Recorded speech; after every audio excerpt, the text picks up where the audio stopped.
할렐루야. 사랑하는 성도 여러분, 열 길 물속은 알아도 한 길 사람 속은 알 수 없다는 속담이 있습니다. 이것은 사람 속이 깊다는 좋은 뜻이 아닙니다. 이 속담은 사람이라는 존재는 그만큼 자기의 속을 숨기며 사는 유전된 존재라는 뜻입니다.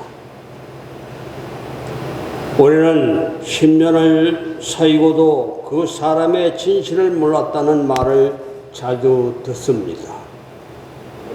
그만큼 다른 사람의 본 마음을 알기란 쉬운 일이 아닙니다. 그래서 다른 사람의 속내를 알기 위해 그 사람을 살짝 떠보는 일이 있습니다. 어떤 사람들은 아예 그런 일을 취미로 즐기기도 하는데, 이렇게 다른 사람을 시험해 보는 것에 대해서 여러분은 어떻게 생각을 하십니까? 19세기 초에 모스크바의 데이빗 자그바스빌리라는 사람이 있었습니다.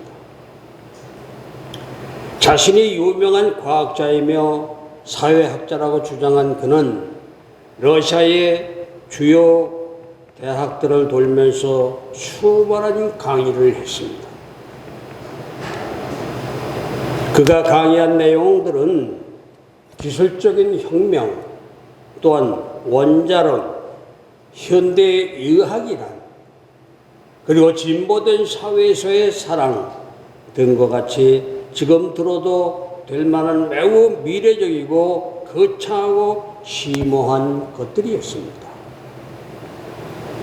그런데 몇 년 후 데이빗은 유명한 과학자도 사회학자도 아니라는 사실이 밝혀졌습니다. 그의 직업은 학교의 경비원이었습니다. 게다가 과학 전공의 교육을 받은 적도 없었습니다. 아무런 지식도 없이 단지 교수 자격증을 복사해 강의를 다니던 그에게 러시아 인류 대학들은 시간당 몇십만 원의 강의를 주고 학생들에게 수업을 받게 했던 것입니다. 그런데 더 충격적인 것은 그의 강의를 들었던 많은 학식 있던 교수와 학생들이 조금도 의심을 품지 않았다는 사실입니다. 성도 여러분, 우리나라에서도 보면 가짜 의사, 가짜 박사 같은 자격증에서와 어려움을 당하는 일들이 종종 일어나곤 합니다. 또 기독교 안에서도 이단이 이단인 줄 알지 못해 하나님의 영광을 가리는 일들이 종종 일어납니다.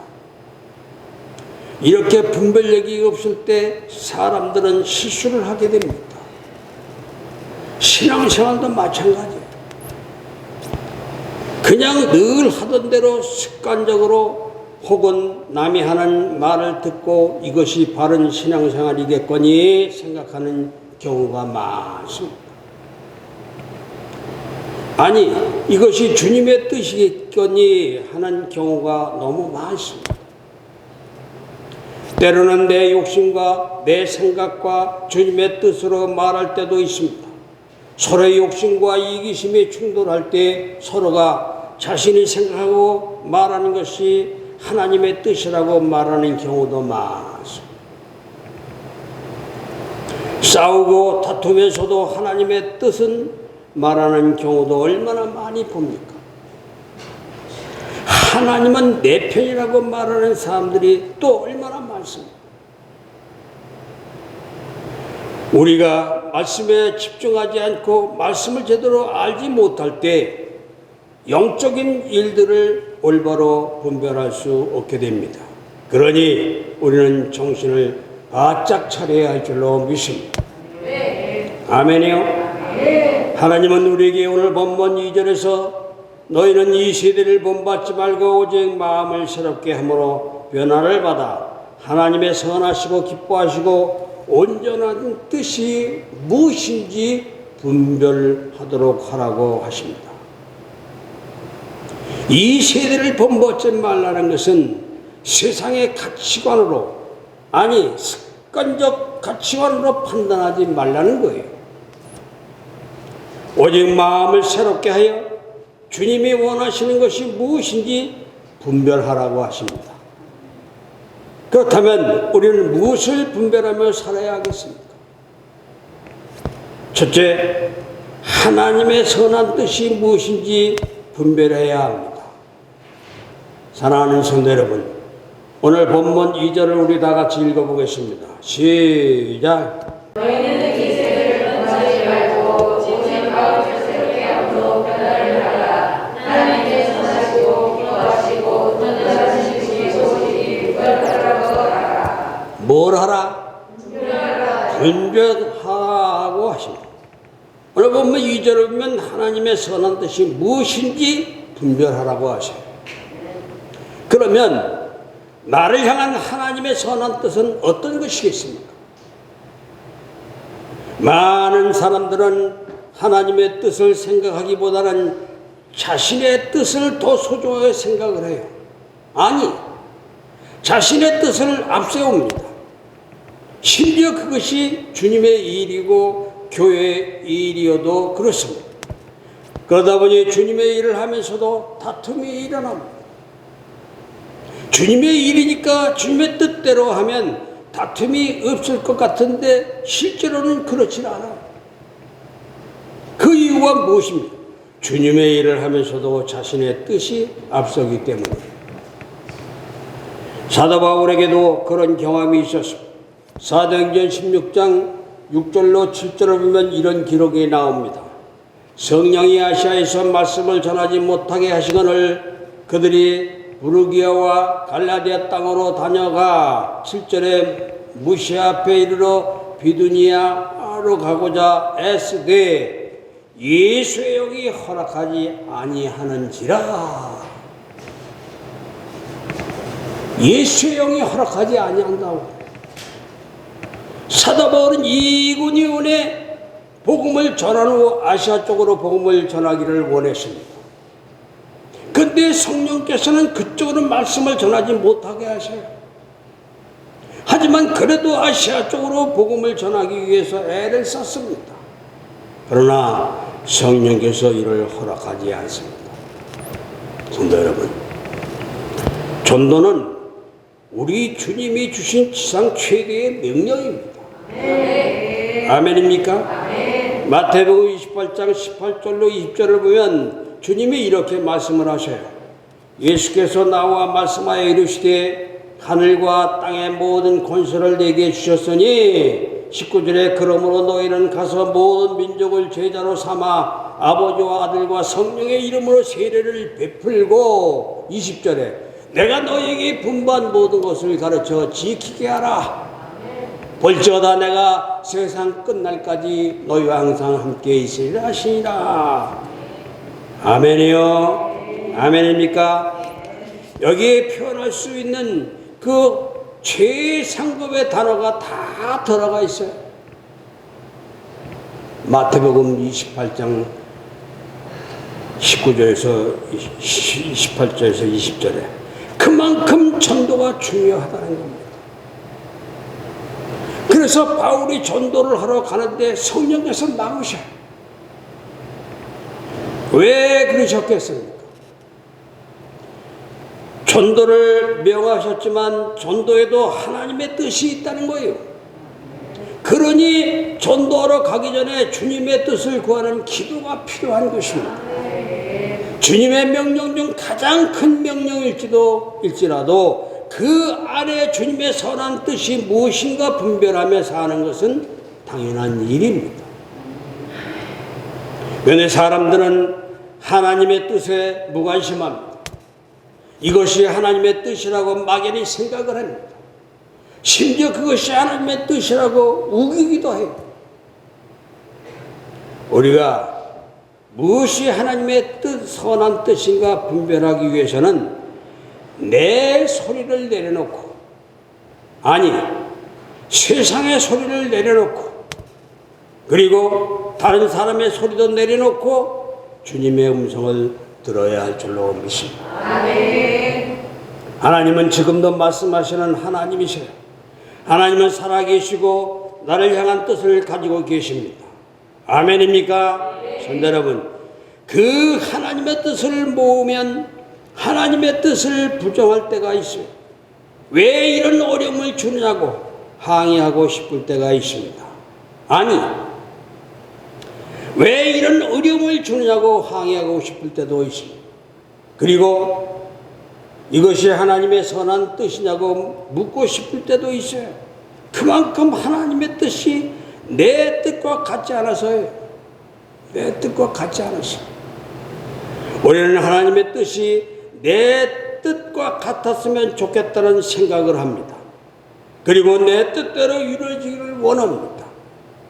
고난도 없고 어려움도 없으면서 좋겠다는 생각을 합니다.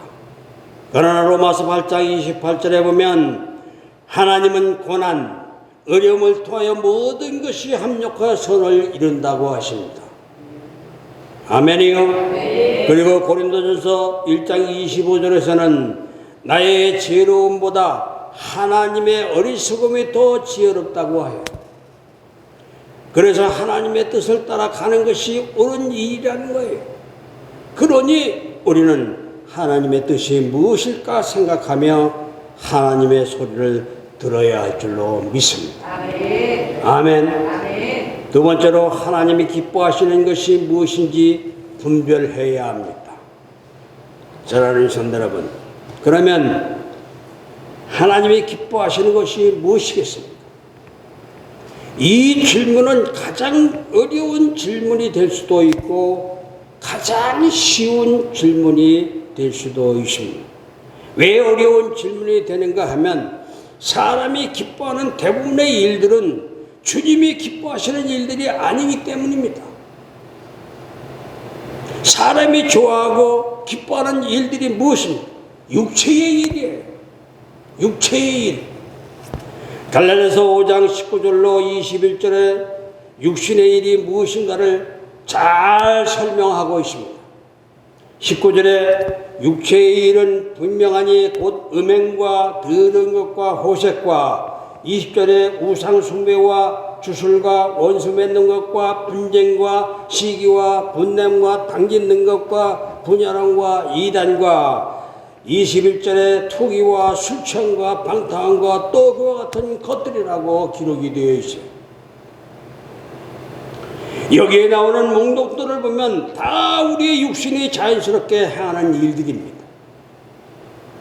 이런 일들은 자연스럽게 육신과 생각에 끌리는 것들이에요. 그래서 로마서 8장 7절로 8절은 7절에 보면 육신의 생각은 하나님과 원수가 된다고 하였고, 8절에 보면 육신에 있는 자들은 하나님을 기쁘시게 할 수 없다고 그랬어요. 할 수 없느니라고. 그러니까 우리가 하는 일, 육신이 끌려서 하는 일들은 대부분 주님이 기뻐하시는 일이 아니라는 거예요. 그럼 주님이 기뻐하는 일들은 무엇입니까? 갈라디아서 5장 22절로 23절에 보면 오직 성령의 열매는 사랑과 희락과 화평과 오래 참과 자비와 양선과 충성과 온유와 절전이라고 그랬습니다. 이 9가지 목록에는 우리가 쉽게 할 수 있는 일들이 없어요. 참아야 하고 절제해야 하고 본성대로 살지 말아야 합니다. 아마도 예수 믿으면서 가장 힘든 일이 본성대로 살지 않는 일일 거예요. 성질내고 욕하고 한방 날려야 하는데 주님은 참으라고 하십니다. 억울해서 되갚아주고 싶은데 주님은 용서하라고 하십니다. 그러니 답답해서 스트레스가 쌓여 죽게 생겼어요. 근데 그렇게 해도 믿음의 사람들은 스트레스 받아 죽지 않았습니다. 그렇게 해도 스트레스가 쌓여 죽지 않는 이유가 무엇입니까? 주님이 그런 사람에게 육신의 생각을 버리고 주님의 뜻대로 주님이 기뻐하는 삶을 살면 평안을 부어주시기 때문입니다. 아멘. 그런데 그 평안은 세상에 주는 평안이 아니라고 해요. 세상의 평안은 마치 살얼음판 같은 평안입니다. 너무나 쉽게 깨지는 평안이에요. 아니, 잠시 잠깐의 평안입니다. 그러나 주님이 주시는 평안은 그렇지 않아요. 요한복음 14장 27절에 보면 평안을 너희에게 끼치노니 곧 나의 평안을 너희에게 주노라. 내가 너희에게 주는 것은 세상에 주는 것과 같지 아니하니라. 같지 아니하니라. 세상의 평안과 같지 않다는 거예요. 사도행전 16장을 보면 사도 바울이 복음을 전하다 얻어맞고 누명을 쓰고 감옥에 갇혔습니다. 그런데 사도 바울의 마음에 무엇이 있습니까? 평안이 있고 기쁨이 있습니다. 그래서 기도하고 찬송을 합니다. 만약 사도 바울이 억울하고 답답하면 기도가 나오고 찬송이 나왔겠습니까? 찬송과 기도가 나오는 것이 아니라 원망만이 나왔을 거예요. 이것은 사도 바울만이 아닙니다. 요셉도 보십시오. 또 다니엘도 보십시오. 감옥에서도 사자굴에서도 그들은 원망하지 않습니다. 주님의 뜻이 무엇인지 분별하며 사는 사람은 다 이렇습니다.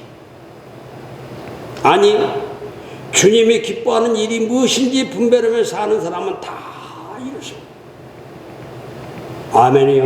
네. 손 여러분, 평안한 삶을 살기를 원하신다면, 아니 기쁘고 즐거운 삶을 살기를 원하신다면 기쁨을 구하며 살 것이 아니라 어떤 것이 하나님의 기뻐하신 일인지 분별하며 살아야 할 줄로 믿습니다.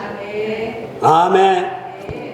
우리가 노래하는 찬송 중에 95장에 보면 나의 기쁨, 나의 소망 되시며 나의 생명이 되신 주라는 찬송이 있어요. 하지만 이 찬송을 하면서도 진짜 주님이 나의 기쁨이 되시며 나의 소망이 된다고 생각하는 분들은 그리 많지 않다는 거예요. 많은 분들에게 주님 한 분만 만족하냐고 물으면 아멘 하지만 개인적으로 물으면 대답이 궁한 분들이 많습니다. 왜 그러십니까? 그만큼 우리는 나의 기쁨을 구하지 주님이 기뻐하는 일에 신경을 쓰지 않기 때문이에요. 손 여러분, 우리 모두 주님이 기뻐하는 것이 무엇인지 생각하고 살피는 삶이 되시기를 바랍니다. 아멘. 아멘. 세 번째로 우리는 하나님의 온전한 뜻이 무엇인지 분별해야 합니다.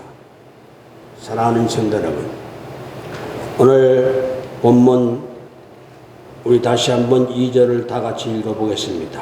시작. 너희는 이 세대를 번하지 말고 오직 가운데서 새롭게 함으로 변화를 받아 하나님의 선하시고 기뻐하시고 온전하신 뜻이 무엇인지 분별하도록 하라. 분별하도록 하라.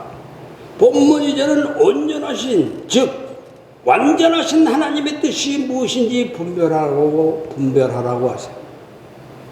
분별하라. 그러면 완전하신 하나님의 뜻이 무엇인지 분별하는 말씀이 어떤 의미겠습니까? 이것을 순종으로 예를 들면 이렇습니다. 한번 마음으로부터 대답을 해보십시오. 하나님이 어떤 일을 지시하셨는데 60%만 순종했다면 순종입니까? 아닙니까? 네, 고개를 흔드는 사람도 있습니다. 아니, 90%만 순종했다면 그것이 순종입니까? 아닙니까? 네. 빌립보서 2장 6절로 8절을 보면 6절에 그는 근본 하나님의 본체시나 하나님과 동등됨을 취할 것으로 여기지 아니하시고 7절에 오히려 자기를 비워 종의 형체를 가지사 사람들과 같이 되셨고 또 8절에 사람의 모양으로 나타나사 자기를 낮추시고 죽기까지 복종하셨으니 곧 십자가에 죽으심이라고 예수님의 순종을 설명합니다. 여기서 예수님의 순종이 크게 보면 세 가지가 나와요. 첫째는 종의 형체를 입어 사람들과 같이 되셨다고 합니다. 그리고 두 번째는 죽기까지 복종하셨다고 그래요. 그리고 마지막으로 십자가에 죽으셨다고 말합니다. 그러면 우리 주님이 첫째, 둘째를 하나님의 말씀하시는 대로 순종하셨는데 마지막 세 번째는 만약 순종 못하겠다고 하셨다면 그게 순종입니까? 아닙니까? 당연히 순종이 아니에요. 그러니 순종은 99% 순종도 순종이 아닙니다. 순종은 100%여야 합니다. 그게 온전한 순종이라고 말할 수 있어요. 아멘입니까? 성도 여러분, 완전하신 뜻도 마찬가지입니다. 무엇이 하나님의 선한 뜻인지 관심을 갖고 주님의 뜻을 구하는 사람이 있어요.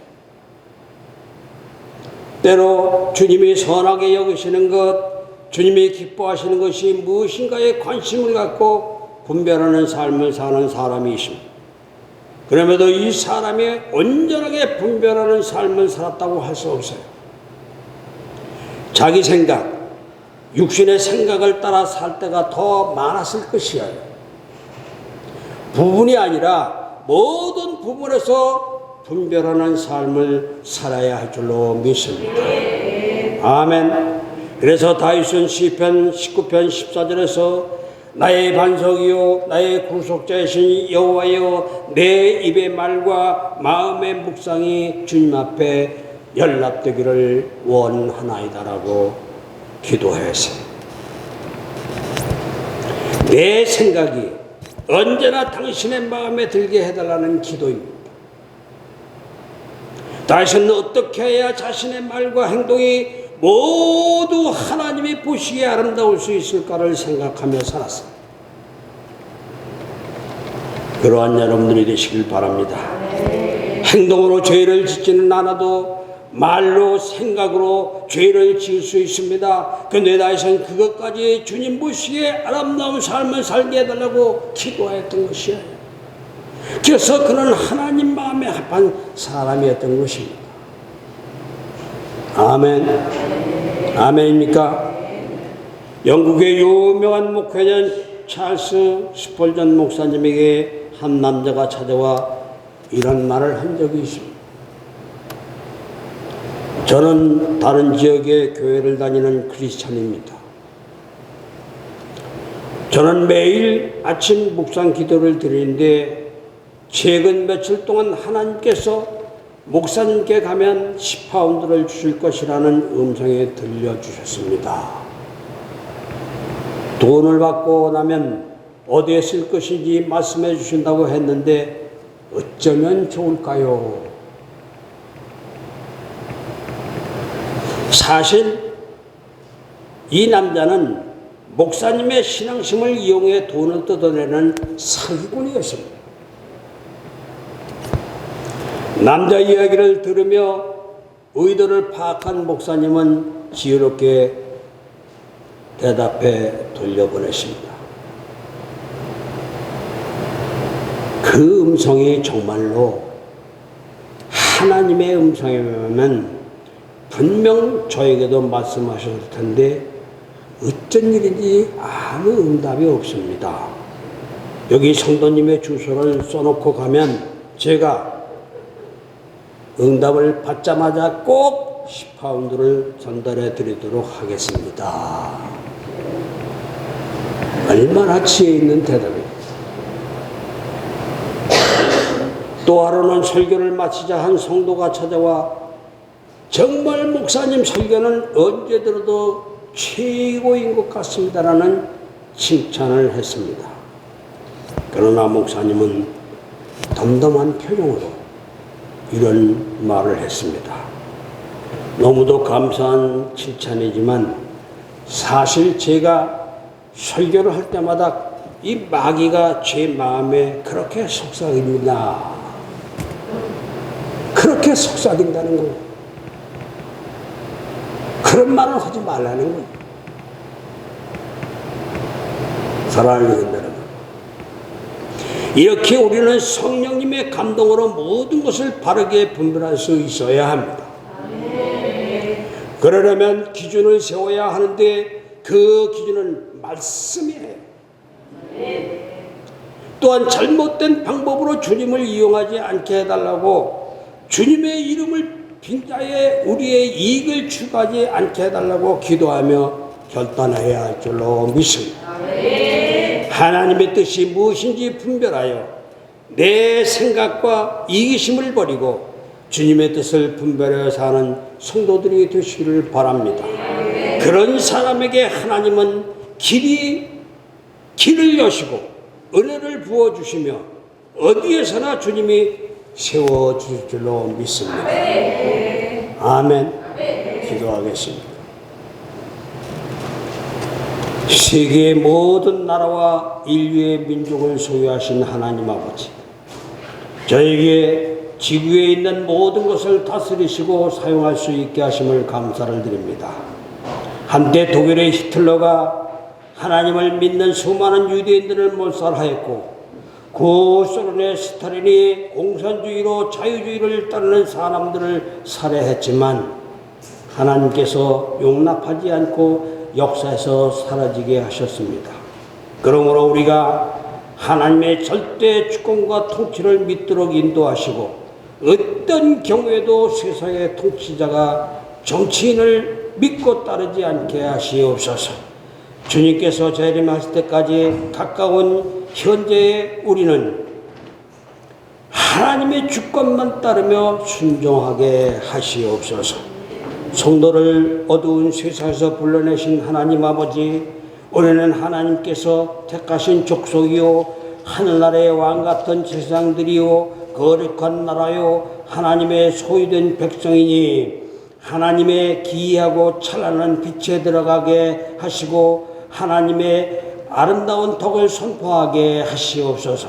하나님의 말씀을 거역하고 우상을 숭배하다가 멸망한 이스라엘 민족처럼 되지 않게 하시고, 진실로 하나님을 영원하신 왕으로 섬겨서 하나님의 백성으로 순종하며 사명을 다하다가 천국에 가서 영생을 누리는 성도들이 되게 하시옵소서.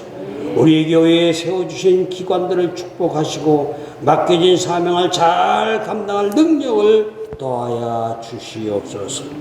예수님의 이름으로 기도하옵나이다. 아멘.